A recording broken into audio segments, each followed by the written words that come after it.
Good morning student. अभी हम लोग पिछले टॉपिक में जो होता है पढ़े थे न्यूक्लिक एसिड का इंट्रोडक्शन हम लोग जो होता है अभी पढ़े है ना। तो न्यूक्लिक एसिड के इंट्रोडक्शन के लिए हमने आपको बताया था कि न्यूक्लिक एसिड की डिस्कवरी जो होती कैसे हुई है, और न्यूक्लिक एसिड में डीएनए और आरएनए जो टू टाइप के होते हैं। डीएनए में नाइट्रोजन बेस, उसके पेंटोज शुगर क्या क्या होता है प्रास हमने पिछले वीडियो में आपको बता दिया है। अब यहाँ पर हम लोग जो होता है पढ़ेंगे एक पर्टिकुलर टॉपिक के लिए। वो पर्टिकुलर टॉपिक हमारा क्या होगा, डीएनए के लिए ना। डीएनए डीऑक्सीराइबोन्यूक्लिक एसिड के लिए पढ़ेंगे। तो डीऑक्सीराइबोन्यूक्लिक एसिड के लिए अगर हम लोग जो होता है बात करें तो डीऑक्सीराइबोन्यूक्लिक एसिड भी ये किसका पार्ट है, न्यूक्लिक एसिड का जो होता है पार्ट होता है। और न्यूक्लिक एसिड के पार्ट में इसके जो साइंटिस्ट थे कौन, जैकैरिस ना। जैकैरिस जो साइंटिस्ट थे, जैकैरिस साइंटिस्ट ने फर्स्टली जो होता है टर्म यूज किया था किसका, डीएनए का। तो ये क्वेश्चन आपसे पूछा जाता है डीएनए जो टर्म था, डीएनए का जो नेम था वो सबसे पहले किसके थ्रू दिया गया था, तो आप क्या बताओगे, जैकैरिस जो साइंटिस्ट थे इनके थ्रू दिया गया था। और ये डीएनए किसकी यूनिट होती है, deoxy ribo nucleotide. Deoxy ribo nucleotide जो होता है ये यूनिट होती है किसकी, डीएनए की यूनिट होती है। और इसमें जो नाइट्रोजनस बेस होते हैं कौन कौन से होते हैं, एडेनिन होते हैं, ग्वानिन होते हैं, थायमिन होते हैं और साइटोसिन होता है। यूरेसिल इसमें जो होता है नहीं पाया जाता, जैसे जो कि हमने पिछले वीडियो में भी आपको बताया ना। और इसमें जो होता है डीएनए के ऊपर हमेशा कौन सा चार्ज होता है, ये भी क्वेश्चन आपसे पूछता है, निगेटिवली चार्ज होता है। ये हमेशा याद रखिएगा ना, निगेटिवली चार्ज हमेशा जो होता है हमको देखने को मिलता है, निगेटिवली चार्ज। डी जैसे क्वेश्चन आपसे बोला जाए डीएनए के ऊपर कौन सा चार्ज होता है तो आप क्या बताओगे, निगेटिवली चार्ज होता है। और निगेटिवली चार्ज अगर पूछा जाए क्यों निगेटिवली चार्ज ही होता है, पॉजिटिवली चार्ज क्यों नहीं होता है, तो आप बताओगे वो फास्फेट ग्रुप होने के कारण। फास्फेट ग्रुप जो होता है उसका, उसके ऊपर कौन सा चार्ज होता है, माइनस चार्ज होता है। और माइनस चार्ज होने के कारण ही इसमें कौन सा ग्रुप अब हमको देखने को मिलता है, निगेटिवली चार्ज हमेशा देखने को मिलता है। ठीक है। और इसी डीएनए को जो होता है डिस्क्राइब करने के लिए, इसी डीएनए को पूरी तरह से स्ट्रक्चरली जो होता है बताने के लिए साइंटिस्ट आए थे कौन, वाटसन एंड क्रिक। जो कि आप हमेशा जो होता है पढ़ते हो वाटसन और क्रिक का मॉडल।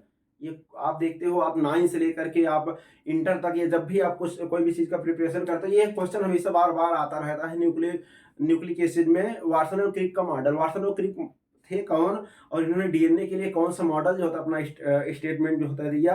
और जो डीएनए का मॉडल जो होता है इन्होंने दिया था, वो डीएनए का मॉडल कैसे जो होता है फंक्शन करता है, वाटसन और क्रिक का मॉडल जो होता है कैसे काम करता है, उसी के ऊपर जो होता है इन्होंने अपना स्टेटमेंट दिया था। तो स्टूडेंट आज इस टॉपिक में हमारा मेन एम यही है पढ़ने के लिए, double helix model of DNA, जो कि किसके थ्रू दिया गया था, वाटसन और क्रिक।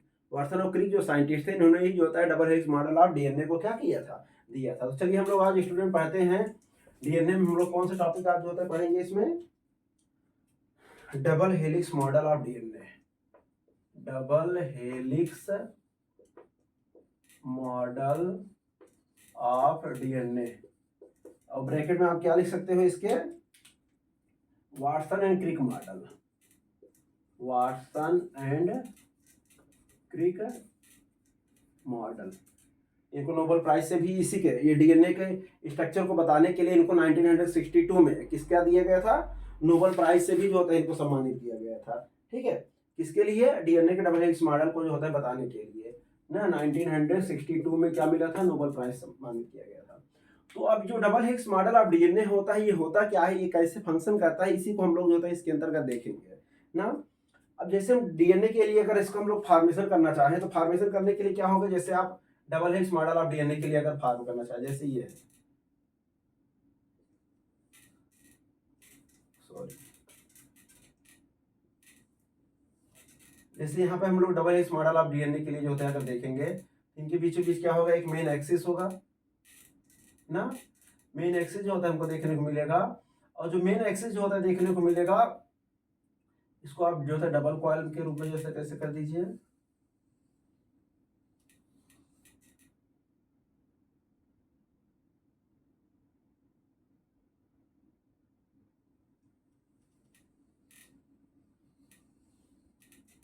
ठीक है।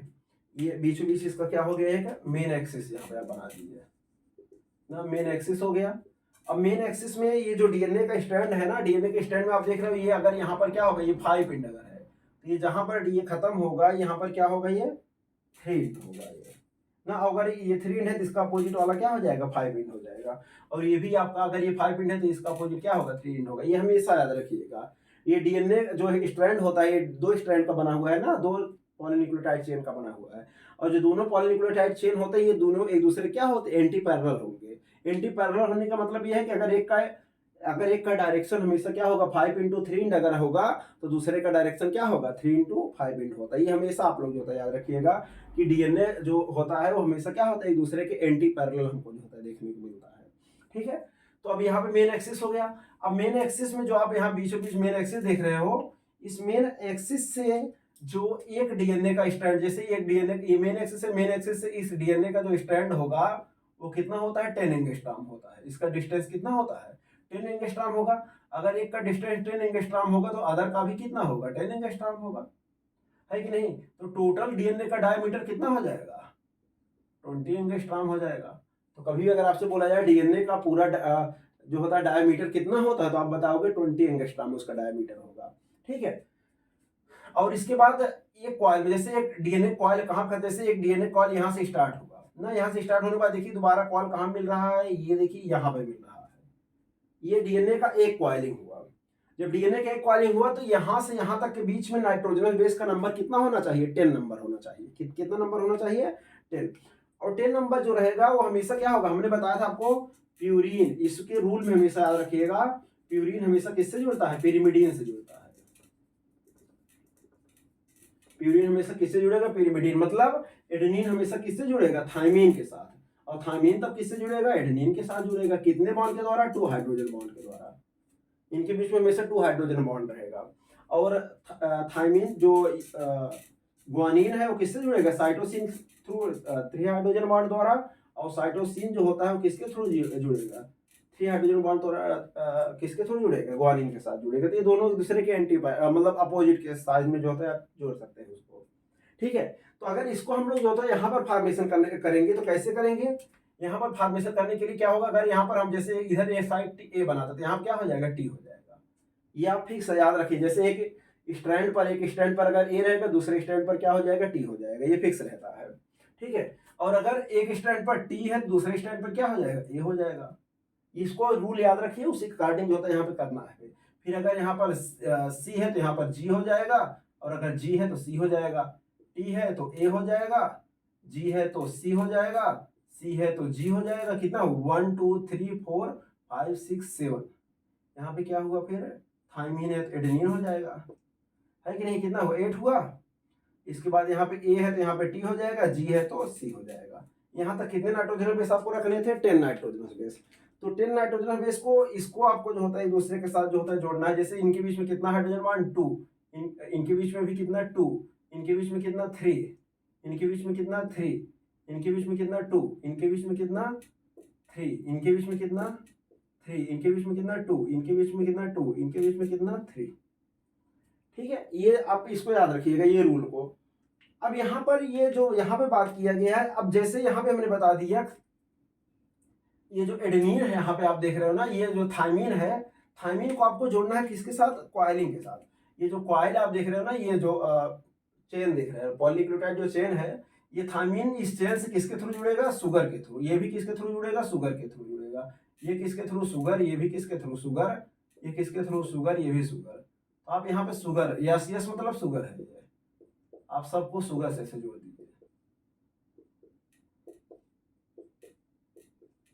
ठीक है, ये शुगर, यहाँ पर शुगर, यहाँ पर शुगर, यहाँ पर शुगर। ठीक है, ये शुगर किसके थ्रू। अब जैसे यहाँ पर ये एक शुगर, जैसे यहाँ पर एक शुगर है, ये दूसरा भी यहाँ पर एक शुगर है। ये शुगर एक दूसरे से किसके थ्रू जुड़ेंगे, फास्फेट के थ्रू जुड़ेंगे। तो जहां जहां पर आप जैसे एक शुगर ये है, एक शुगर ये है, तो दोनों शुगर के बीच में आप बीच में क्या लगा दोगे, हम यहाँ पे दिखा दे रहे हैं आपको। आप यहाँ पे बीच में लगा दीजिए पी।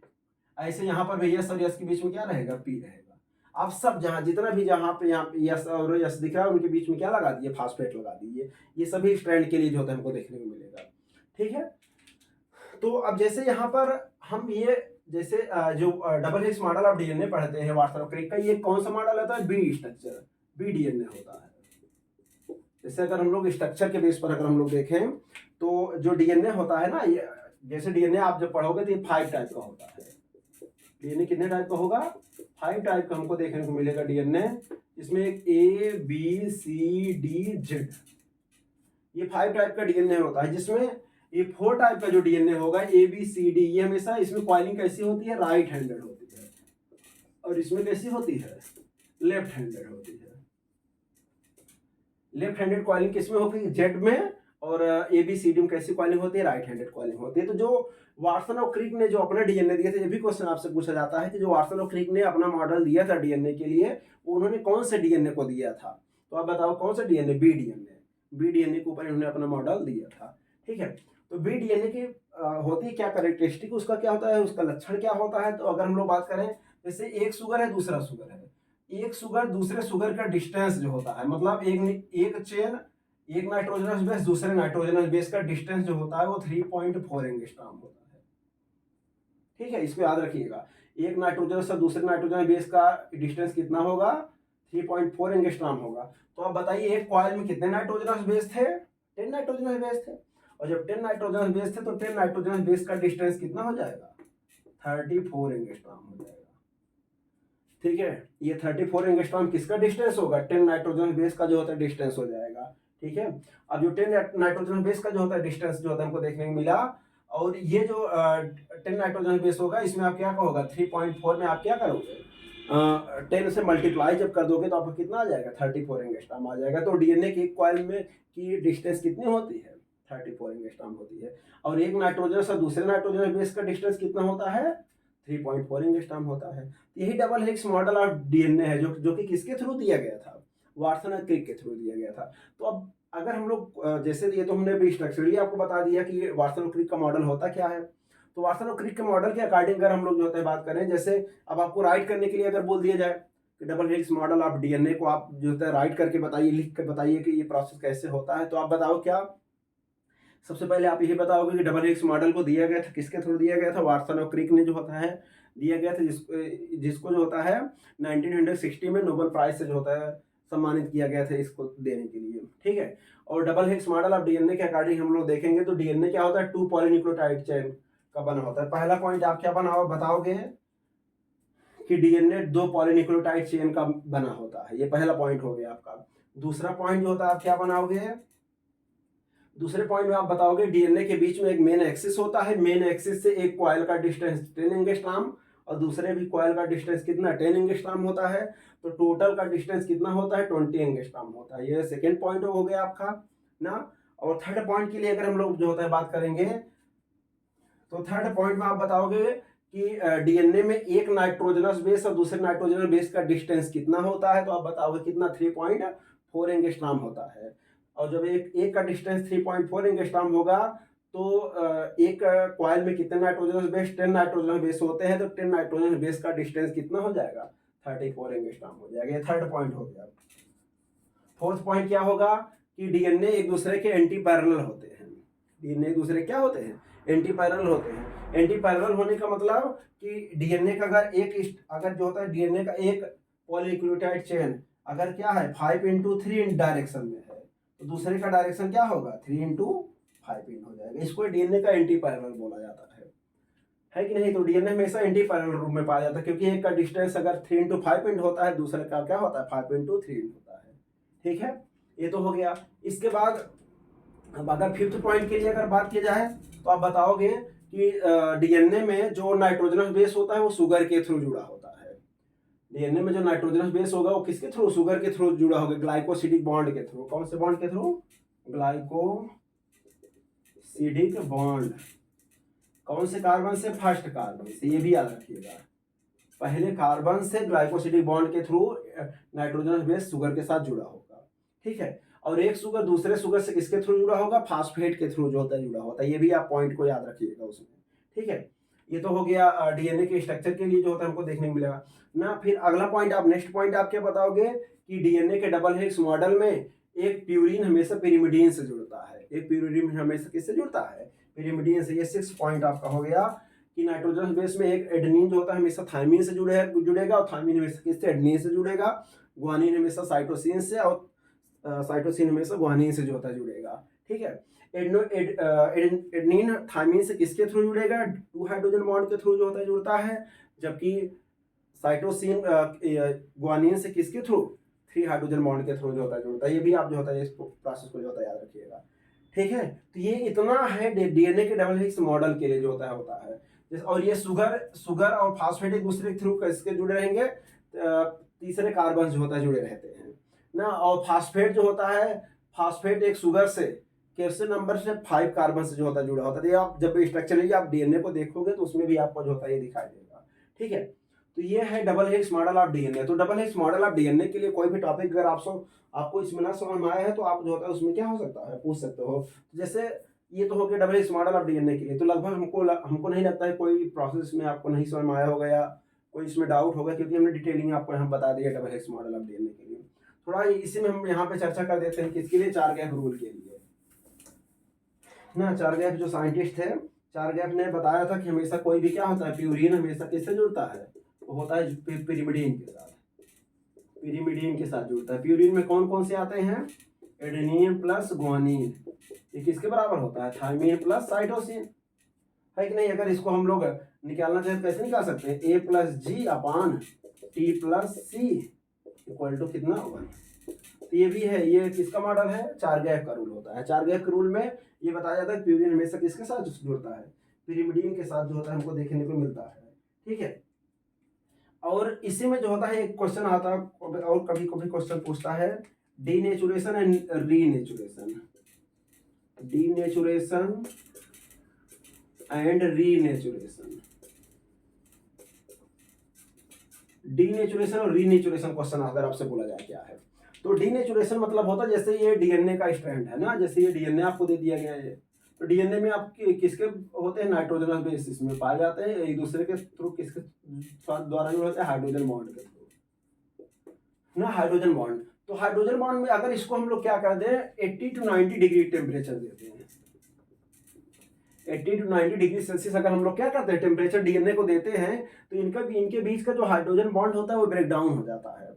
और जब इनके बीच का हाइड्रोजन बॉन्ड क्या होता है, ब्रेक डाउन हो जाता है, तो हाइड्रोजन बॉन्ड के ब्रेक डाउन होने को ही हम लोग बोलते हैं क्या, डीनेचुरेशन। डीनेचुरेशन मतलब हीट दे करके, टेम्परेचर दे करके डीएनए के बीच का हाइड्रोजन बॉन्ड क्या करना, ब्रेक डाउन कर देना, उसी को हम लोग क्या बोलते हैं, डीनेचुरेशन बोलते हैं। ठीक है, और इसके बाद क्या होता है, रीनेचुरेशन होता है। रीनेचुरेशन के लिए अगर हम लोग बात करें क्या है, तो आप बताओगे कि इसी जो डीनेचर डीएनए है, मतलब जिनके बीच का हाइड्रोजन बॉन्ड ब्रेक डाउन हुआ है, अगर उन्हीं को हम लोग फिर से क्या करें, नॉर्मल टेम्परेचर पर जो होता है अगर रख दें, तो नॉर्मल टेम्परेचर पर रखने पर फिर से क्या होता है, इनके जो हाइड्रोजन बॉन्ड होते हैं फिर से आपस में क्या होते हैं, ज्वाइन हो जाते हैं।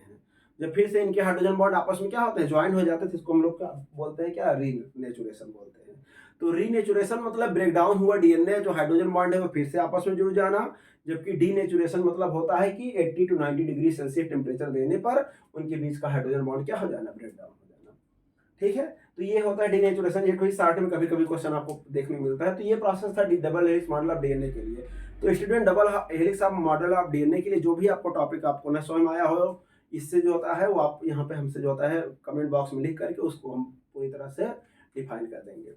ठीक है, और एक चीज याद रखिए, अभी ये डीएनए का भी हमने प्रोसेस स्टार्ट किया, अब बाकी अदर वीडियो में भी हम अब आपको दिखाएंगे कि DNA as a genetic material को हम लोग यहाँ प्रूव करके जो होता है दिखाएंगे, और डीएनए का रिप्लिकेशन, इन सबको देखने के लिए जो होता है हमारा अगला वीडियो जो होता है जरूर देखिएगा इसके बाद वाला, कि उसमें हमने जो होता है डिस्क्राइब कैसे किया है डीएनए जेनेटिक मटेरियल होता है और डीएनए का रिप्लिकेशन कैसे होता है, 1 से 2 डीएनए का फॉर्मेशन कैसे होता है। ठीक है, थैंक यू।